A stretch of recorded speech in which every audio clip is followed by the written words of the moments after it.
உனக்கு விரோதமாக எழும்புகிற எந்த ஆயுதமும் வாய்க்காதே போதும். நாம நீ நினைப்பதற்கும் வேண்டுவதற்கும் அதிகமான காரியத்தை நம்முடைய வாழ்க்கையில செய்ய அவர் வல்லவராக இருக்கிறார். எத்தனை பேர் விசுவாசிக்கிறீங்க? சத்தமலையிலேயே சொல்லுங்க.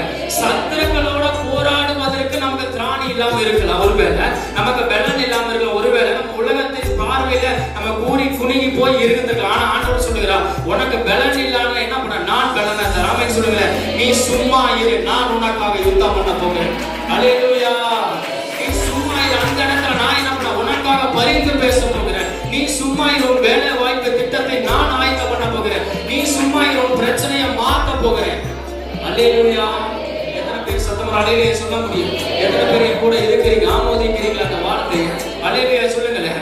தாவீது அருமையா சொல்லுகிறார், என் சத்துருக்களுக்கு முன்பதாக நீர் ஒரு பந்தியை ஆயத்தப்படுத்தி என் தலையை எண்ணெயினால் அபிஷேகம் பண்ணுகிறேன், என் பாத்திரம் நிரம்பி வழிபடியாக இந்த மாதத்தின முடிவில்